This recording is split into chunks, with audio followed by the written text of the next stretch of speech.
বাঁচাও, তোমার অধীনস্থদেরকেও জাহান্নামের আগুন থেকে বাঁচাও। মুফাসসিরিনে কেরাম বলেন, ইমানদার ঈমান আনছো, নেক আমল এবং গুনাহ থেকে বাঁচার মাধ্যমে নিজেকে জাহান্নাম থেকে বাঁচাও। অধীনস্থদেরকে এই ধরনের নির্দেশ আদেশ নিষেধের মাধ্যমে জাহান্নাম থেকে বাঁচানোর চেষ্টা করো। এই জন্য আমল একা করলে হবে না, আমার আপনার অধীনস্থ যারা আছে তাদেরকেও আমল করানোর দরকার আছে না নাই? আমাদের সমাজে অনেক মানুষ আছে এরকম, আল্লাহর ওলি, খুব ভালো মানুষ, ৫ ওয়াক্ত নামাজ পড়ে, তাহাজ্জুদ আওয়াবিন পড়ে, কিন্তু দেখা যাবে ওনার বাসায় আমল ঠিক নাই, আছে না নাই? ওনার স্ত্রী, ওনার সন্তানেরা পর্দা করে না, বাসায় টেলিভিশন মোবাইলে দেদারসে গোনা চলতেছে, গান চলতেছে, আছে না নাই? মনে রাখবেন, আপনি যাদেরকে নিজের রক্ত পানি বানায়া খাওয়াইতেছেন, এরাই কিয়ামতের দিন আপনার জাহান্নামে যাওয়ার, জান্নাতে যাওয়ার সবচাইতে বড় বাধা হয়ে দাঁড়াবে। এজন্য নামাজ একা নয়। নবীজিও বলেন নামাজের ব্যাপারে, আবু দাউদের হাদিস, নবীজি বলেন, তোমরা তোমাদের সন্তানদের বয়স যখন 7 তখন নামাজের জন্য আদেশ দাও। 10 বছর বয়স হইলে নামাজ না পড়লে প্রহার করবা, সাথে সাথে বিছানাটা আলাদা করে দিবা। তাহলে 7 বছরে নামাজের আদেশ, 10 বছরে নামাজ না পড়লে পিটানি। এখন বলেন তো, আপনি যদি আপনার সন্তানকে কোনো কাজের আদেশ করতে চান, আদেশ করার আগে ওই কাজটা তাকে শেখানোর প্রয়োজন আছে না নাই? যদি 7 বছরে গিয়ে হঠাৎ করে নামাজ পড়, তাহলে তো হইল না। আদেশ করার আগে শেখাতে হবে। শেখাবেন কখন? আপনি মাঝে মধ্যে সুন্নাত নফল নামাজগুলো মসজিদে না পড়া বাসায় পড়বেন, বাচ্চা যদি ছোট থাকে। আমরা তো অনেক সময় চিন্তা করি যে সব নফল ইবাদত মসজিদে আইসা করতে হবে, এটা বিষয় নয়। অনেক সময় অনেকে চিন্তা করে, যদি জোহরের 2-4 রাকাত ফরজ পড়া বাইরে হয়ে যায়, 2 রাকাত যদি বাসায় গিয়া পড়ি, মানুষের তো মন ঠিক নাই, নাইলে কই আই বসলো, দেখ ফরজ পড়া বাইরে গেছে, সুন্নতটা পড়লই না। কিন্তু সুন্নাত নফল এই নামাজগুলো বাসায় পড়া ভালো। কেন? পুরুষ মানুষ নামাজ পড়ে খোলামেলা জায়গায়, মা বোনরা নামাজ পড়ে ঘরের কোণে, আলো কম, অন্ধকার যেই জায়গায়। বলেন তো, পোলাপান, ছোট ছোট বাচ্চা, এরা খোলামেলা জায়গা পছন্দ করে নাকি এরা ঘরের কোণা পছন্দ করে? আপনি মনে করেন নামাজে দাঁড়াইছেন, আপনার ছেলে আছে, নাতিপোতা আছে, বয়স মনে করেন 2 বছর 3 বছর। আপনি যখন নামাজে যাবেন, নামাজে গিয়া যখন সেজদায় যাবেন, ও মনে করবে, দেখ ভালোই তো, দাদা তো ঘোড়া হইছে, এক লাফ দিয়া ঘোড়ার উপরে উঠবে, ঠিক না? এখন আমি আপনি কি করব? ছোট বাচ্চা যারা, এদের এক কাজে দীর্ঘ সময় মন থাকে না, ও যখন আরেকটা দেখবে দৌড় দিয়া ঘাট থেকে নেমে যাবে। আপনি সুবহান রাব্বিয়াল আ'লা 11 বার বলতেন, ওই সেজদায় যদি 111 বার বলেন, কোনো সমস্যা আছে? কোনো সমস্যা নাই। বরং কতজন তো এরকম মনে হয় করে, যেই একজন উঠছে 11 বার সুবহান রাব্বিয়াল আ'লা পড়া শেষ, এখন ঘাড়ের উপর থেকে নামে না, ধুর গুতা একটা দিয়া নামায়া দিব। কিন্তু এটা করা ঠিক না। রাসূল আকরাম সাল্লাল্লাহু আলাইহি ওয়াসাল্লাম মসজিদে নববীর মধ্যে ইমামতি করতেছেন। কি করতেছেন? নামাজ পড়াইতেছেন নিজে। একেবারে মেহরাবের সাথে নবীজি যেখানে নামাজ পড়াইতেন, ঘর থেকে এক লাফ দিয়া নামাজের মুসল্লায় আসা যাইত। নবীজি নামাজের সিজদায় গেছেন। রাসূল আকরাম সাল্লাল্লাহু আলাইহি ওয়াসাল্লাম একটা সিজদা অনেক লম্বা করেছেন। সাহাবায়ে কেরাম চিন্তা করতেছে, হয়তো কোনো ওহী নাজিল হইতেছে, এই জন্য সিজদা নবীজি লম্বা করতেছেন। এইবার নবীজি সালাম ফিরাইলেন।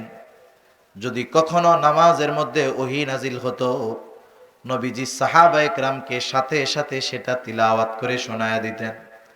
এক কথায়, ওহী যখন নাজিল হইতো, উপস্থিত যারা থাকতো তাদের তিলাওয়াত করে শোনাইতেন, আর কাতেবে ওহী যারা লেখার দায়িত্ব ছিল তাদেরকে দিয়া লেখাইতেন। নবীজি ঘুইরা বসছেন, কিন্তু কিছু বলেন না।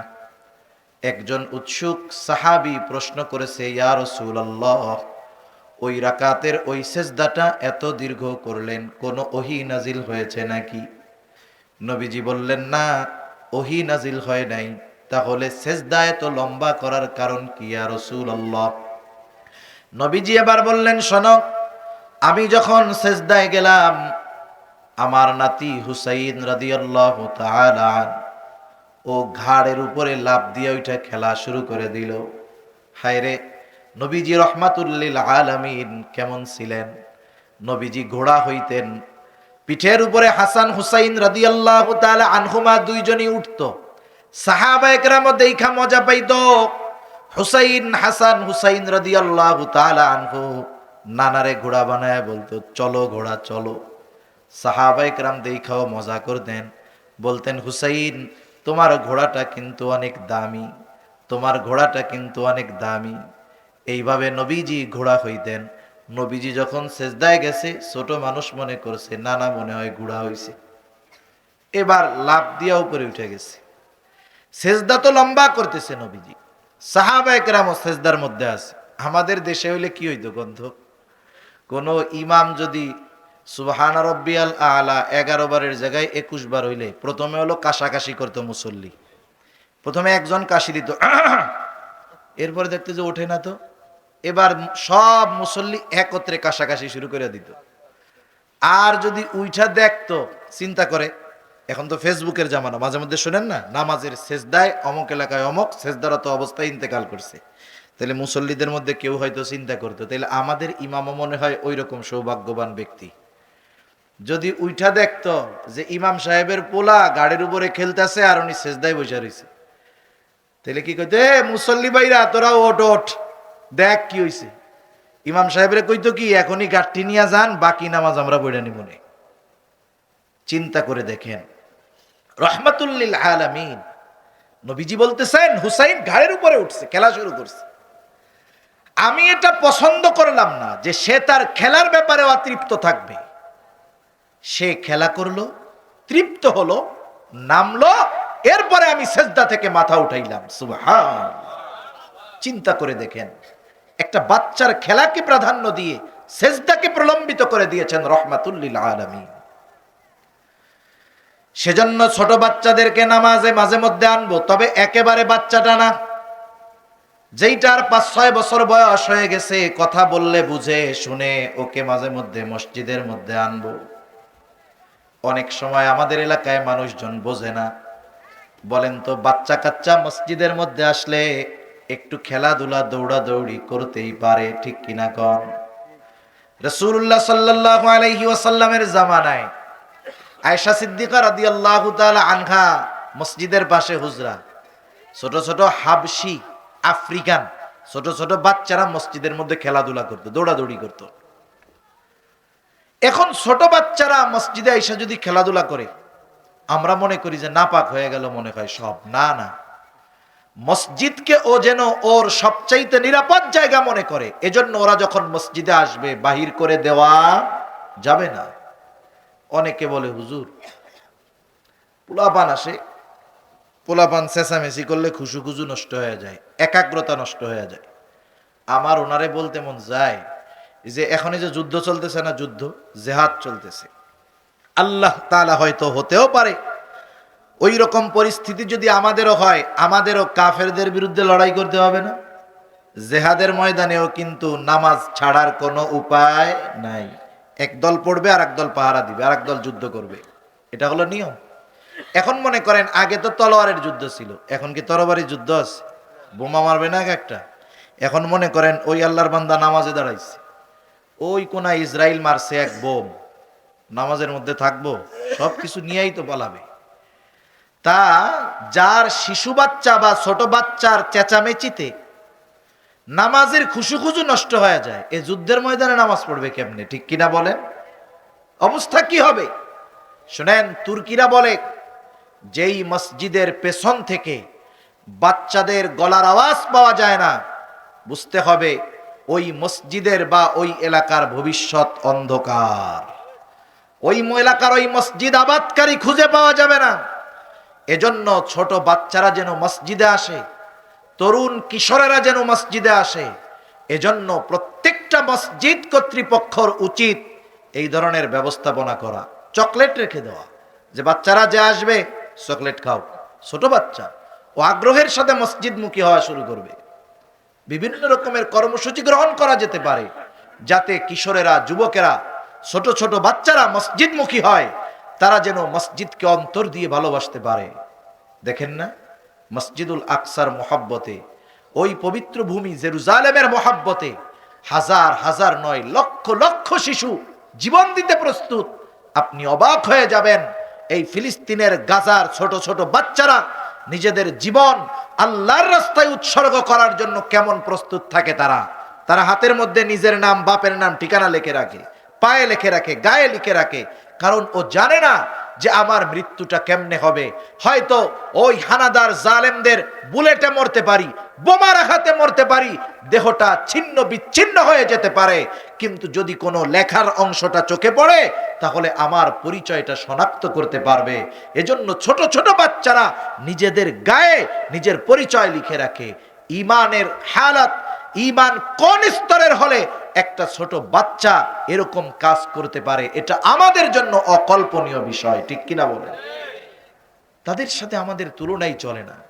তাদের শিশুদের ঈমানের অবস্থা কি? এদের প্রত্যেকটা শিশুর অন্তরে মসজিদুল আকসা, বাইতুল্লাহ, মদিনার মোহাব্বতে ভরপুর। এজন্য ওরা জীবন দিয়ে দেয়, তাও আল্লাহ তাআলার ওই ঘোষিত পবিত্র জমিন ওরা ছাড়তে রাজি হয় না।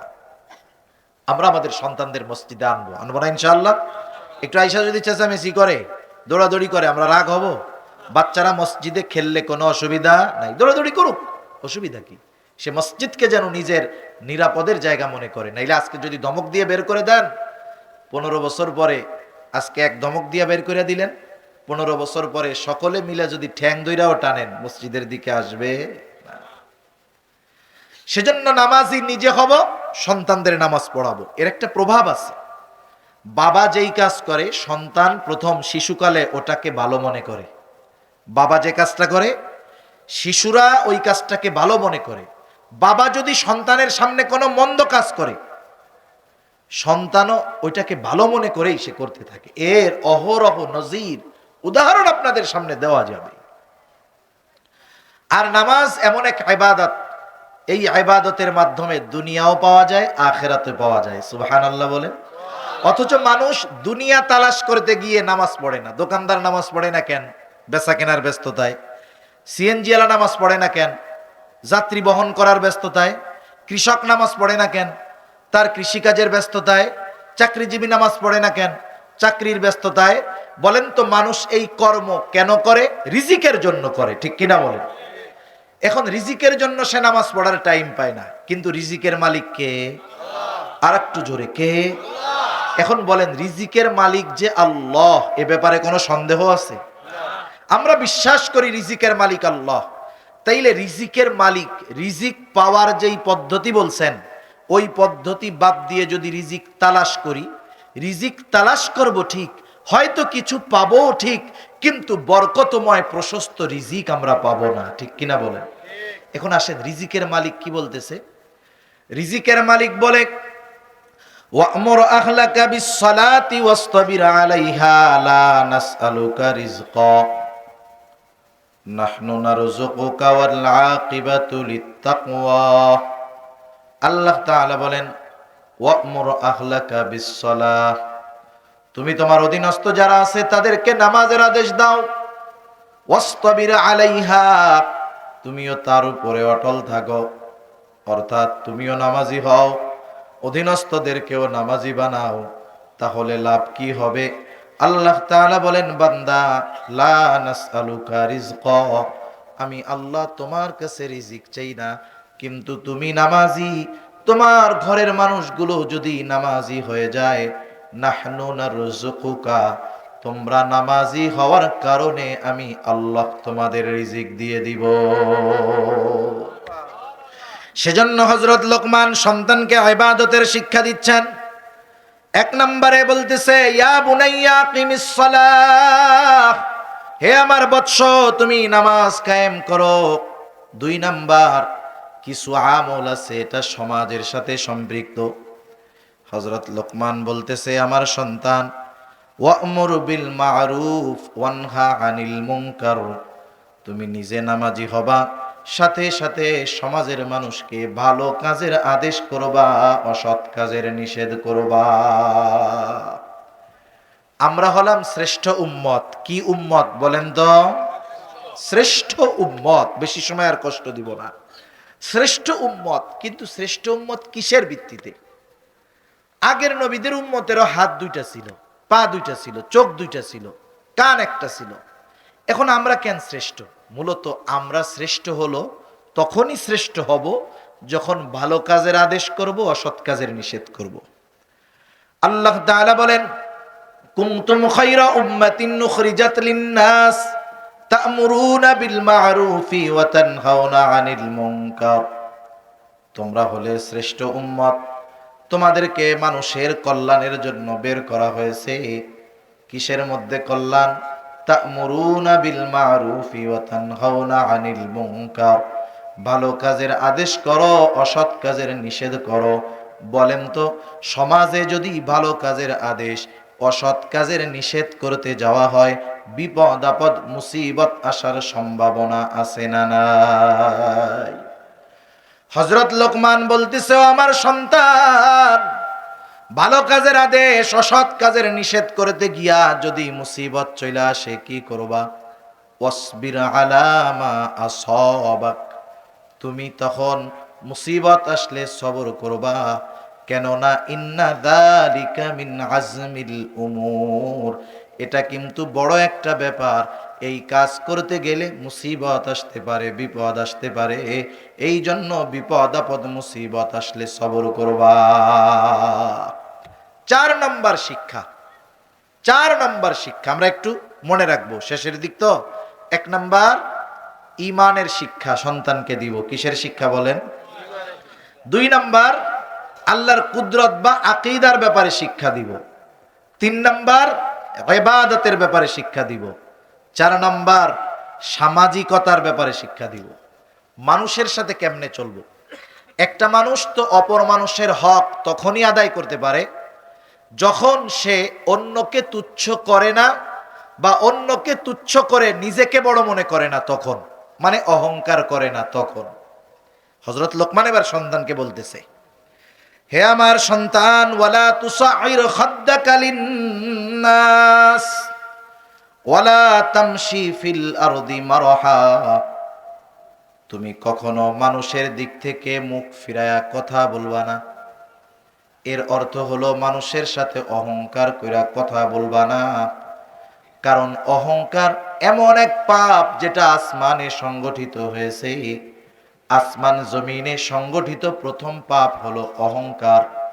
কারণ ইবলিস অহংকার করে আল্লাহ তাআলার নির্দেশ অমান্য করে অহংকারের কারণে আদম আলাইহিস সালামকে সিজদা করে নাই। আল্লাহ তাআলা বলেন, ওয়াস্তাকবারা ওয়া কানা মিনাল কাফিরিন, অহংকার করছে, কাফেরদের অন্তর্ভুক্ত হয়ে গেছে। অহংকার হলো এমন এক রোগ, নবীজি বলেন, লা ইয়াদখুলুল জান্নাতা মান কানা ফি কলবিহি মিসকালা হাববাতিন মিন কিবর। নবীজি বলেন, যার অন্তরের মধ্যে অহংকার আছে, অহংকার যারা পরিমাণ অহংকার যার অন্তরের মধ্যে থাকবে, নবীজি বলেন ওই লোকটা জান্নাতে প্রবেশ করতে পারবে না। সেজন্য আমরা সন্তানদের শিক্ষা দিব যে, বাবা তুমি হয়তো বড় লোকের পোলা, তোমার গাড়ি আছে, বাপের বাড়ি আছে, তুমি কখনো রিক্সাওয়ালা, ভ্যানওয়ালা, সিএনজিওয়ালা, অটোওয়ালা, কৃষক, দিনমজুর, মুচি, কামলা, এদের সাথে কখনো খারাপ ব্যবহার করবা না, কখনো তাদেরকে গরম দিয়ে কথা বলবা না। এজন্য আমাদেরও উচিত, আমরা তো সন্তানদেরকে সুযোগ পাইলে বেড়াইতে কক্সবাজার নিয়ে যাই, বান্দরবন, নীলগিরি, সাজেক নিয়ে যাই। মাঝে মধ্যে উচিত বড় লোকের ধনীর দুলালদেরকে একেবারে প্রত্যন্ত অঞ্চলে, যেখানে মানুষ দুবেলা খেতে কষ্ট হয়, মাইলের পর মাইল পথে হাঁটতে হয়, যাদের থাকার জন্য ভালো জায়গা নাই, বৃষ্টি হলে পানি পড়ে, রোদে কষ্ট, বৃষ্টিতে কষ্ট, এই সব জায়গায়ও সন্তানদের সফর করাতে হয়। এতে কি হয়, ওই মানুষগুলোর সাথে মেশার কারণে তাদের প্রতি একটা দরদ তৈরি হয়। কিন্তু আমরা যদি শুধু সন্তানদেরকে বিলাসী জীবন যাপনে অভ্যস্ত করি, ও রিক্সাওয়ালা দেখলে, বাড়ির কাজের লোককে দেখলে নাক সিটকাবে, অহংকার করবে, তুচ্ছ করবে, ঠিক কিনা বলেন? এজন্য সন্তানদের শিক্ষা দিব, বাবা কখনো কারোর সাথে অহংকার করবা না। কারণ অহংকারীকে ভালোবাসেন না কে? হযরত লোকমান বলতেছে, ওয়ালা তুসাইর খাদ্দাকা লিন-নাসি ওয়ালা তামশি ফিল আরদি মারাহা। জমিনের উপরে দর্প ভরে জোরে জোরে পা ফালায়া হাঁটবা না। দেখবেন অনেকে একটু ক্ষমতার পাওয়ার পাইলে, টাকা পয়সা হলে বুকটা টান টান কইরা মাথাটা উঁচু করে জমিনে জোরে জোরে পা ফালায়া চলে, অহংকারের কারণে আছে না নাই? কিন্তু আল্লাহ তাআলা বলেন, ওয়ালা তামশি ফিল আরদি মারাহা ইন্নাকা লান তাখরিকাল আরদা ওয়া লান তাবলুগাল জিবালা তুলা। আল্লাহ তাআলা বলেন, জমিনের উপরে দর্প ভরে হাইটো না। তুমি জমিনের উপরে যত জোরে পা ফালাও না কেন, লাং তাখরিকাল আরদা, তুমি জমিনকে কখনো বিদীর্ণ করতে পারবা না। মাথা আর বুক উঁচু যতই করো না কেন, ওয়ালাং তাবলুগাল জিবালা তুলা, তুমি কখনো পাহাড় সম উচ্চতা লাভ করতে পারবা না। সেই জন্য হযরত লোকমানও বলতেছে, বাবা অহংকার করবা না, অহংকার কইরা জমিনে দর্প ভরে চলবা না। শুইনা নাও, ইন্নাল্লাহা লা ইউহিব্বু কুল্লা মুখতালিন ফখুর, নিশ্চয়ই আল্লাহ তাআলা মুখতাল আর ফখরকে ভালোবাসেন না। মুখতাল ফখুর একটা হলো শব্দ মুখতাল। মুখতালকে, মুখতাল হলো যে একা একা নিজেকে বড় মনে করে, মনে মনে ভাবে যে আমি খুব বড় আবেদ, আমি খুব বড় আলেম, আমি খুব বড় একজন ওয়ায়েজ, আমি একজন বড় মুহাদ্দিস, মুফাসসির, দানশীল, ভালো কাজ করে নেওয়ালা, নিজে নিজে ভাবে। এ হলো মুখতাল। এ কি বলেন না? মুখতাল। আর যে আরেকজনকে ছোট মনে করে নিজেকে বড় মনে করে, বলে ও কি আলেম রে বেটা, ওর চেয়ে আমি বড় আলেম। ও কি ওয়ায়েজ, ওর চেয়ে আমি বড় ওয়ায়েজ। ও কি দানশীল, ওর চাইতে আমি বড় দানশীল। আরে ও কি ইবাদত করে, বেটা আমি তাহাজ্জুদই ছাড়ি না। আছে না এরকম? একজনকে তুচ্ছ করে নিজেকে যে বড় মনে করে, সে হলো ফখুর। এই শয়তান কি কইছিল?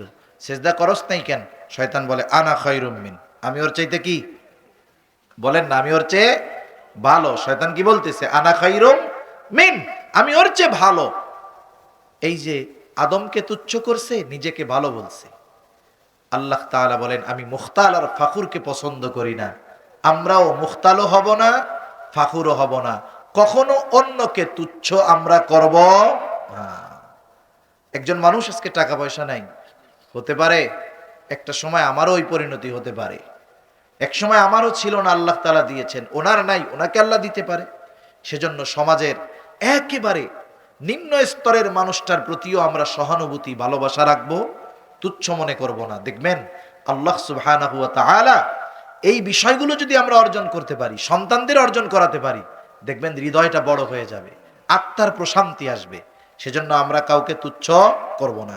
সর্বশেষ হযরত লোকমান সন্তানকে শিখায়া দিচ্ছে, বাবা জমিনে কেমনে চলবা, ওয়াকসিদ ফি মাশয়িক ওয়াগদুদ মিন সাউতিক, তুমি জমিনে মধ্যপন্থা অবলম্বন করে হাঁটবা। একেবারে ধীরেও হাঁটবা না ওই নাসারাদের মতো, একেবারে বিনা কারণে দৌড়াবাও না, মধ্যম পন্থা অবলম্বন করে হাঁটবা। আর তুমি কখনো কণ্ঠস্বরকে অপ্রয়োজনে উঁচু করবা না। কিছু মানুষ আছে কথাই হলো গলাবাজি, আছে না নাই? আছে। ওর কথা হইলেই মনে বলে যে মনে হয় ঝগড়া করতেছে। বিষয়টা এমন না। কণ্ঠস্বর নিচু করবা। আবার অনেকে মনে করে যার গলার আওয়াজ যত বেশি, একজনের সাথে তর্ক বিতর্ক লাগছে না, এখন একজনের গলার আওয়াজ কম, আর একজনের গলার আওয়াজ বেশি। এখন গলার আওয়াজ যে বেশি, ওর চাপাবাজির ঠেলায় গলার আওয়াজ যার কম, সে কি কথা বলার চান্স পাবে? শেষ। ওই দুর্বল যে ও তো মাপ চাবে, ভাই আমি ক্ষমা চাই, আমার ভুল হয়েছে। এখন ও বলবে, দেখ বেটা কি কইছি দেখছস, আমার গলার উপরে সাউন্ডই তুলতে পারে নাই। বলে না এরকম? অনেক সময় মনে করেন মুমিনদেরকে তুচ্ছ করে। একটা মানুষের কিছু বিষয় আছে, নমনীয়তাকে দুর্বলতা ভাবার কোনো সুযোগ নেই। যারা ভদ্র মানুষ, শরীফ মানুষ, বংশীয় মানুষ, দেখবেন এরা ভেজাল ক্যাসালের মধ্যে যায় না। তাদের এই সহানুভূতিকে আমি আপনি অনেক সময় দুর্বলতা মনে করি। এটা করার কোনো সুযোগ নাই, কারণ উনি তো ভদ্র মানুষ, উনি তো তর্ক করবে না। আর ওনার মধ্যে রহমানের বান্দাদের গুণাবলী আছে, এই জন্য করে না। কারণ আল্লাহ তাআলা বলেন, ওয়াইদা খাতাবাহুমুল জাহিলুনা ক্বালু সালামা, রহমানের বান্দাদের অন্যতম এক গুণ হলো যখন তাকে কোনো জাহেল মূর্খ তাকে উদ্দেশ্য করে কিছু বলে, খোসা মারে, উল্টাপাল্টা বলে, সে বলে কলু সালামা, শান্তি শান্তি, মানে ভাই ঠিক আছে আমি যাই, ভাই যাই। এই যে সে ভদ্রতা দেখালো, এটা তার দুর্বলতা নয়, বরং সে যে একজন শরীফ ভদ্র মানুষ এটার প্রমাণ দিল। ঠিক কিনা বলেন? এজন্য হযরত লোকমান বলতেছে যে জমিনের মধ্যে মধ্যম পন্থা অবলম্বন করে চলবা, গলার আওয়াজকে বিনা কারণে উঁচু করবা না, চেঁচামেচি করবা না, নেতাগিরি করবা না। কারণ তুমি গলা আওয়াজ উঁচু কইরা তো পাওয়ার দেখাইতেছো, কিন্তু আল্লাহ তাআলা তোমার ওই উঁচু আওয়াজকে গাধার আওয়াজের সাথে তুলনা করছে। ইন্না আনকারাল আসওয়াত লাসাউতুল হামির, নিশ্চয়ই সবচাইতে নিকৃষ্ট আওয়াজ হলো গাধার গলার আওয়াজ। গাধার কর্কশ আওয়াজ যারা শুনছেন দেখবেন আওয়াজ অনেক বিকট, কানের মধ্যে লাগে, শ্রুতি মধু নয়, শ্রুতি কটু। এখন তো অসুবিধা নেই, নেটে যায় সার্চ দিবেন গাধার আওয়াজটা কেমন, লেখা সার্চ দিলে আসবে না? শুনে দেখেন, এমন এক আওয়াজ, ওইটা শুনলেই বিরক্তিকর লাগবে, কানের মধ্যে ব্যথাবে। আল্লাহ তাআলা উঁচু আওয়াজে বিনা কারণে যারা ওই যে ধমক ধমকি দিয়ে কথা বলে তাদের গলার আওয়াজকে এগুলোর সাথে তুলনা করেছেন। তাহলে সম্মানিত সুধী, আজকে আমাদের আলোচনার মূল বিষয়, অনেক কথা হয়েছে, এগুলো মনে থাকবে না, এটা স্বাভাবিক বিষয়, এটা স্বাভাবিক বিষয়। কিন্তু এর থেকে মূল কথাটা কি?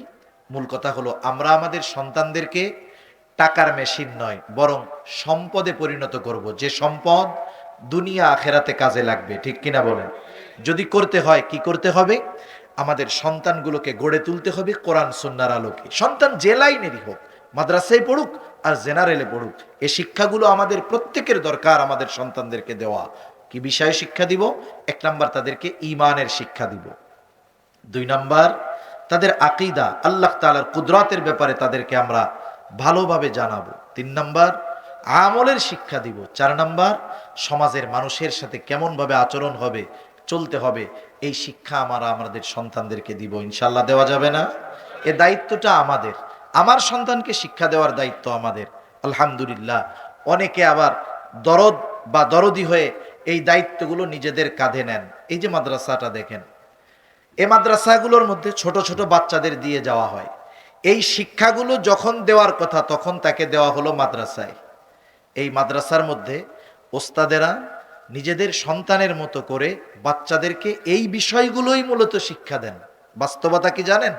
এ বিষয়গুলোই মূলত তারা শিক্ষা দেন। তারা আমাদের এই কঠিন দায়িত্বটাকে পালন করেন। সেজন্য আমরা গোটা দুনিয়ার সব মাদ্রাসার ওস্তাদ ছাত্র যারা মাদ্রাসা প্রতিষ্ঠা করেছে তাদের জন্য দোয়া করা যাবে না ইনশাআল্লাহ? সাথে সাথে আমরা দোয়া করব। মাদ্রাসার বয়স 1 বছর নয়, 1 বছরও হয় নাই, তাই না?